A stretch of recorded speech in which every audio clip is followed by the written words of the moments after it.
Hi guys, welcome back. Today we're going to be looking at SoFi Technologies. It is a fintech company that we've looked at on and off for about 6 months now. We've seen it through its highs, we've seen it peak and then crash again and then peak again towards the end of 2021 and is now down close to 40%, just under $14. So today when you're doing a stock analysis on SoFi, we're going to be looking at where it is in the bank charter that was expected to come up.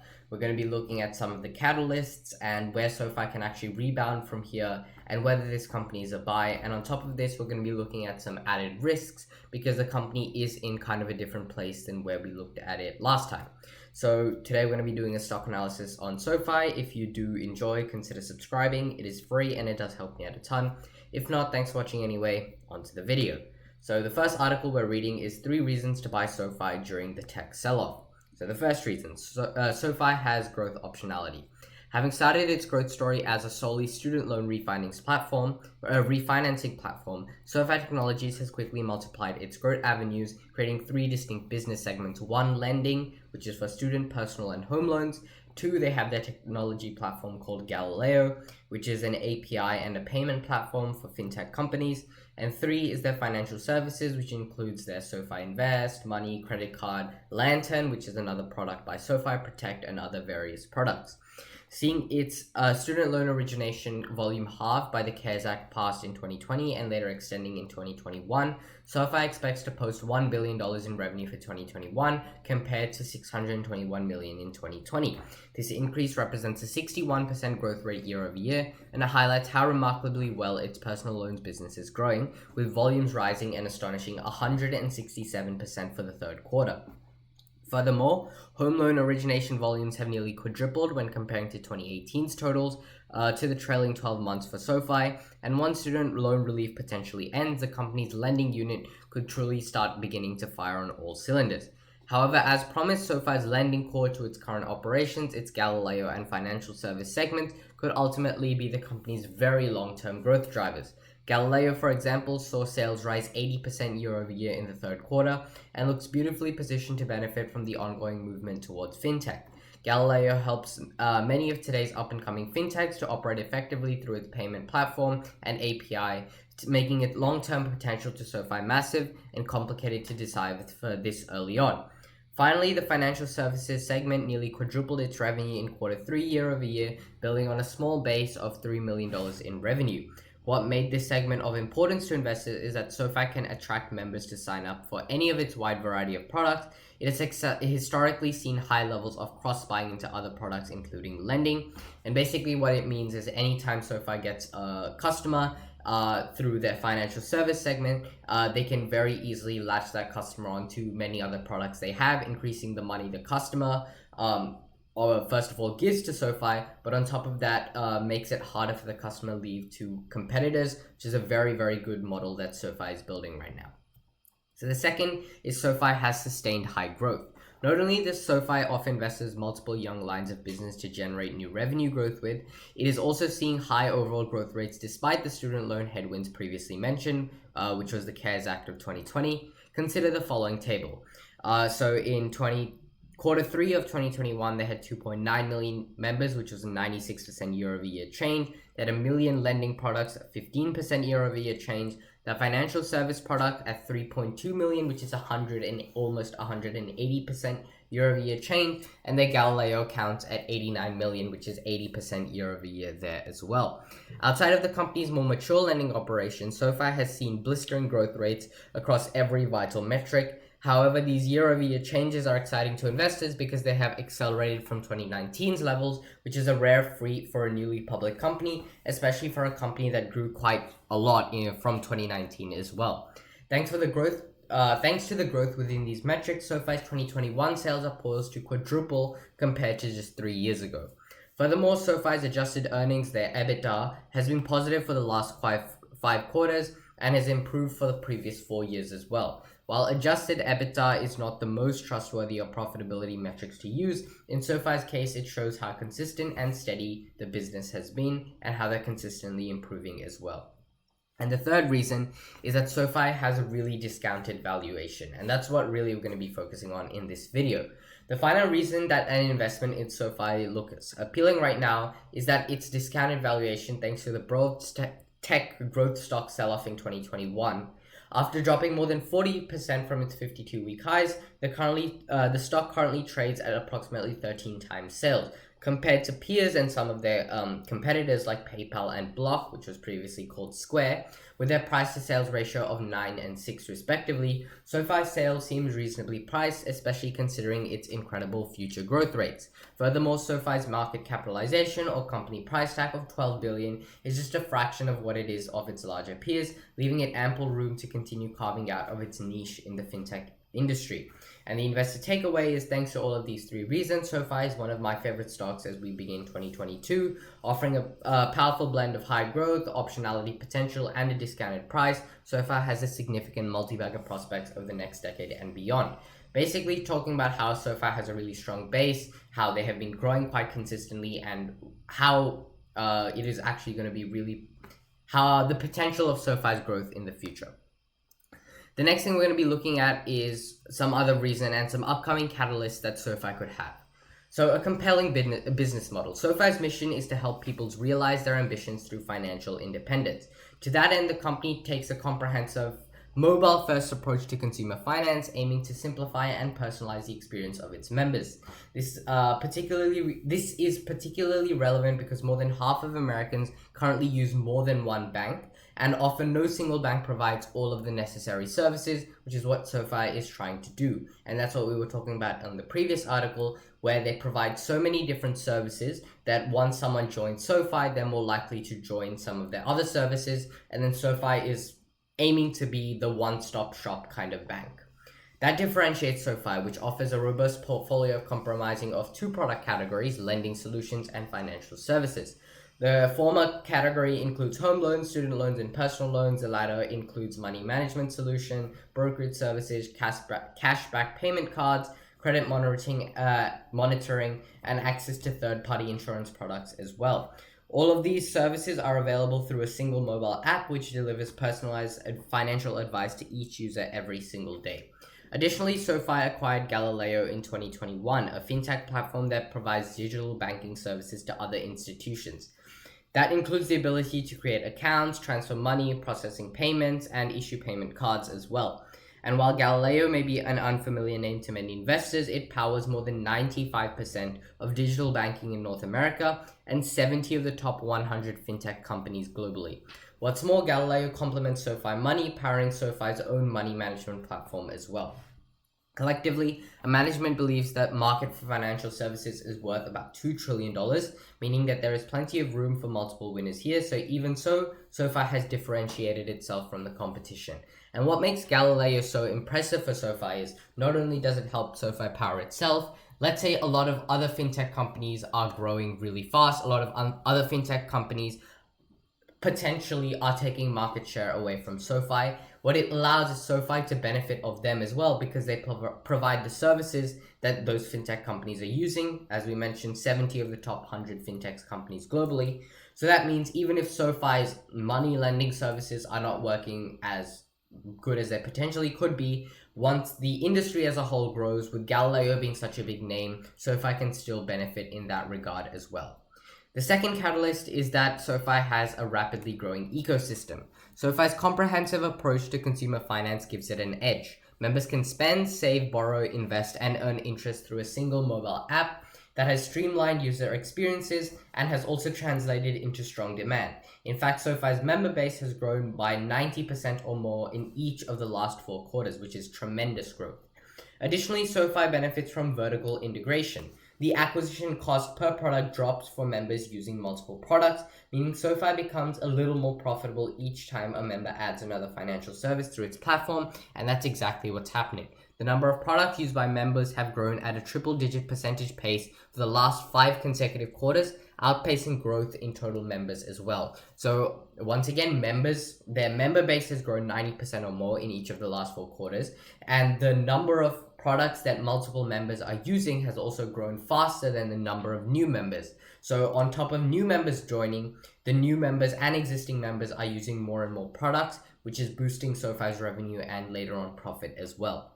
Also noteworthy, the number of Galileo accounts jumped 80% in the most recent quarter, an impressive figure coming in the top 130% growth in the prior year. In short, SoFi's business is firing on all cylinders, and that has translated into very strong revenue growth.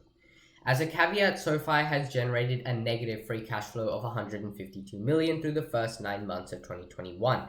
However, given the massive market opportunity and highly competitive nature of the industry, it makes sense to invest aggressively in growth. Even so, investors have reason to believe that SoFi could achieve positive free cash flow in a not too distant future as management is executing on a smart growth strategy. So we can see here their revenue was jumped 92% year over year from about $460 million in quarter 3 of 2020 to more than $870 million in quarter 3 of 2021. And the third catalyst, you could say, is that SoFi has a very strong and smart growth strategy. Specifically, SoFi has applied for its national bank charter, and to accelerate the process, the company has announced an agreement to acquire Golden Pacific Bancorp in March of 2021. This is particularly important because SoFi Money currently leans on third-party banks to provide cash management services to members. But a bank charter would allow SoFi to offer its own services, including deposit accounts, which could make its business more efficient and increase their operating margins as well. For example, it could lower SoFi's cost to lend money, as the company could fund loans with capital from SoFi Money deposit accounts, which they currently can't do, which other banks can do, which is basically what's providing other banks a slight edge over what SoFi can do as of right now. But getting a bank charter can really change this. And if I remember later on, there is a whole video I did looking at what the bank charter can actually mean for SoFi, and I'll link that in the description. In doing so, SoFi could offer lower interest rates to borrowers, and it could pay higher interest rates to SoFi Money account holders, enhancing its value proposition to many great consumers. On that note, recent comments from CEO Anthony Noto suggest that SoFi is nearing the end of the process, and investors should keep an eye on the situation, as it could be a game changer for the fintech company. And the final paragraph or so is called a risk worth taking.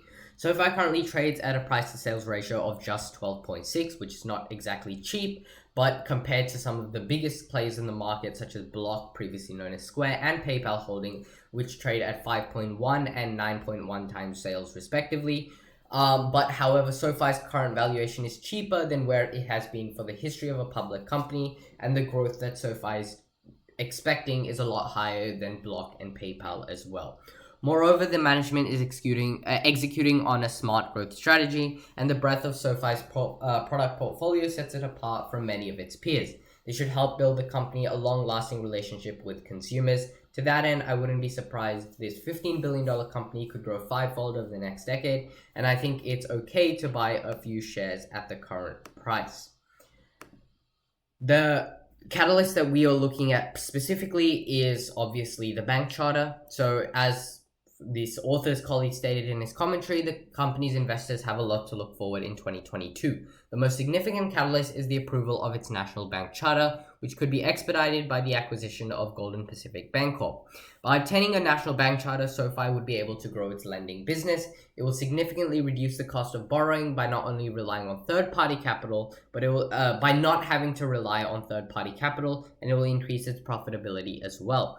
The investor presentation states that a bank charter would add an estimated about $300 million in adjusted EBITDA by the year of 2025, and that's a 25% increase. And even better, that's a 78% increase to the adjusted EBITDA of 2022. The 9 analysts who cover this stock will believe it'll break even by 2023, and the average target price is $24.25, with the high and low target price of $30 and $19 respectively. And currently this stock is trading at $14, which you could see is quite the steal. The bottom line for SoFi stock. Rosenblatt Securities analyst Sean Horgan recently lowered his 2022 revenue estimate by $40 million or 3% due to the 3-month extension of the student loan moratorium. As a result, he cut his price target by $2 to $28. However, he still considers SoFi a high conviction buy. So it might not hit $30 in 2022, but very least aggressive investors are likely to make money over the next year, buying in the mid-teens where it currently trades. So the last thing we're going to be looking at is a bull case for SoFi. So recently we've just been throwing around numbers, where the company's been growing, how it could, some potential catalysts, but this is a full kind of bull case of where SoFi could go in the future. And this is by JR Research on Seeking Alpha. Where is SoFi stock headed in 2022? The summary of this is, SoFi stock has been battered recently due to headwinds facing fintech stocks in general. The company is still in the early innings of its market opportunities, but it already expects to report adjusted EBITDA profits for the financial year of 2021. And we discuss where SoFi is heading as we move to 2022. Remember, this article was written on December 23rd, which was when the stock price was just over $15. So it's dropped about $1 since this article was written. So you need to keep that in mind when he talks about prices and valuation for the SoFi company. Okay, so the investment thesis. SoFi Technology is an emerging leader among new fintech players who are keen to disrupt the legacy players with their members-focused strategy. SoFi believes that legacy players don't focus on maximizing the lifetime value of their customers. Instead, they're focused on short-term goal profits. However, SoFi endeavors to build its business model around its members, achieve their goals. Therefore, the company has developed a vertically integrated platform that serves its members seamlessly. Consequently, SoFi has consistently reported strong product and member growth over time, validating its strategy. And CEO Anthony Dodo reminds us of SoFi's mission. You can read this if you want to pause the video. SoFi stock has been battered in the recent retracement. Therefore, the stock is now back to its key support level despite reporting solid financial Q3 results. However, we believe the stock could move even higher as we head into 2022. In addition, we discuss whether it's apt for investors to add exposure right now. So readers can quickly glean from SoFi's stock price volatility, it's not for the faint-hearted. The stock has seen at least 3 sharp upward momentum spikes throughout the year that sent the stock's year-to-date gains to 100% in February. However, the stock's mean reversion tendencies continue to weigh on its upward movement. Therefore, investors who added the stock at the highs might have suffered steep losses as the stock retraced. Moreover, its relatively high short percent float is just under 10%. Throughout the year, could have also contributed to its high volatility. Nevertheless, the stock has managed to keep itself within the sight of broad market leaders with a year-to-date gain of 20%. So here we can see that average products per members has been increasing, which is very good. We've seen their lending products decrease, but during this time we've seen their financial products increase over time as well in terms of per member by segment. So overall, it is still a very good sign for the company, as the financial services products are going to be what drives the growth in the future, alongside its Galileo growth as well. SoFi has clearly driven strong product adoption across its growing member base that reached 2.94 million members in the financial Q3. It also added 377,000 members, which according to SoFi was its second highest quarterly increase. Notably, its strong member-focused business model also drove its average products per member, which reached 1.5 in the financial Q3. We can also observe the strong growth in financial services product per member, as we've seen above. Its highly profitable lending segment continues to grow its still nascent financial services segment. It's a critical segment to drive engagement due to the core products involved, such as savings, investments, and spending-related products. Some researchers may observe that the average lending products per member seems to be dropping. However, we think there is no cause for concern, as the company listed 8 financial service products compared to just 3 lending products. Moreover, the lending products are also highly specific for meeting members' needs. For example, if you're not a student, you wouldn't be taking up a student loan. However, its financial service products are designed for all of its members. Therefore, we should focus on the traction of its financial services segment to evaluate the strength of the adoption of most of its products. Moreover, the company strongly believes that its vertically integrated technology platform is its key competitive advantage. It allows the company to deliver seamless onboarding experience across various product lines for its customers. SoFi believes that its platform advantage will continue to help it extend the rapid adoption of its products across its growing member base. And once again, its CEO made another statement. Once again, you can pause and read it. Here we can see the strong lending and tech segment gives SoFi time to build up its financial services segment. So we can see its revenue for its lending has consistently increased. At the same time, its tech platform has also slightly increased, but not as much. And during this time, we have seen financial services revenue increase while dropping in Q3 of 2021. And once again, it offsets the profit losses that are made by their financial services segment. SoFi has consistently telegraphed that it operates in a market with a massive TAM, total addressable market. The lending market easily extends to trillions of dollars. Therefore, the company believes that its lending opportunities are still in the early innings. Notably, it already operates with a solidly profitable lending and technology segment, as we can observe above. Its lending segment continues to be its key revenue driver in 2021, and it has been growing rapidly. Notably, it's also highly profitable, as SoFi reported an adjusted contribution margin of 54.5% in the financial Q3 of 2021. Its contribution margin has also remained consistent throughout the year despite the headwinds faced in the student loans market.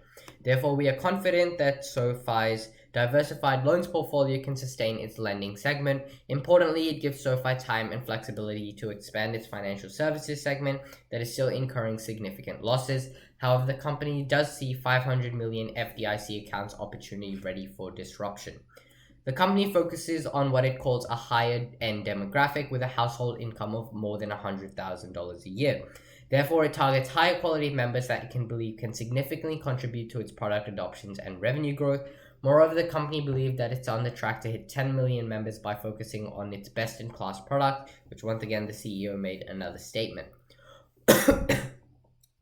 Moreover, we believe that the company is well placed to build on its platform advantage in its fast-growing financial services segment.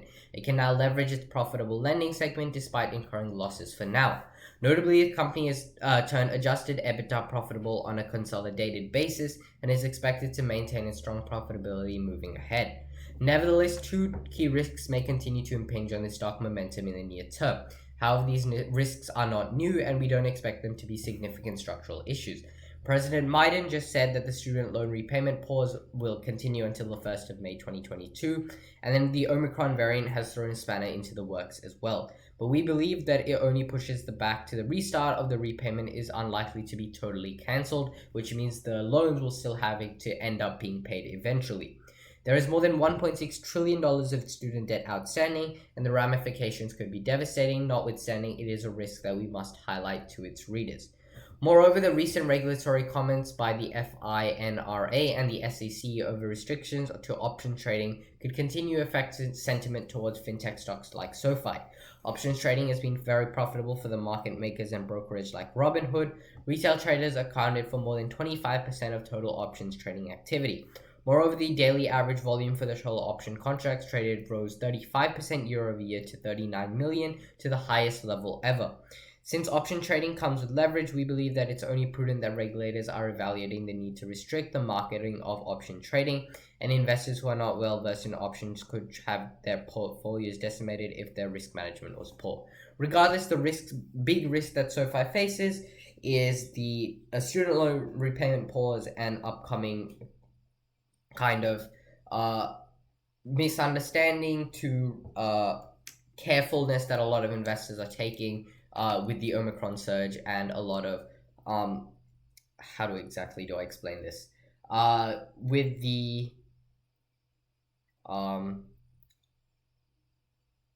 so the major risk that they're facing is basically that how people in power are kind of okay. I need to think of how I'm going to phrase this.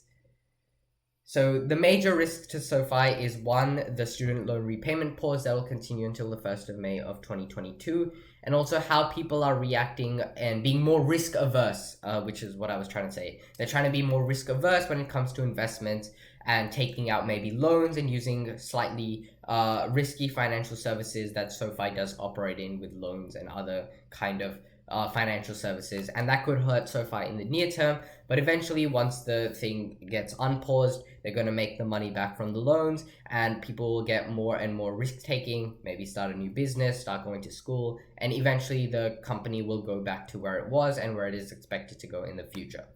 So I know this has been a very long video, so I'll just try to end the technical analysis off pretty quickly. We can see SoFi kind of recently for the last year has kind of operated in a cyclical nature. It goes high about the mid-20s, then goes down to the mid-teens, the mid-20s, the mid-teens, the mid-20s, the mid-teens.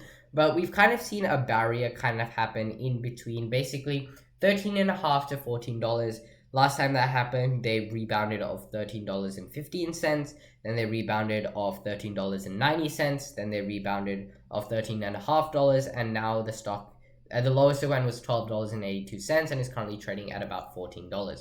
So based on the recent trend, it looks like SoFi will once again start rising, maybe go up to $19, $20 on the short end, maybe 22, 23 on the high end, and then once again will probably correct down to 21 and continue its uptrend from here. Overall, the stock does have quite a lot of growth measures, and I think it is very promising in the future.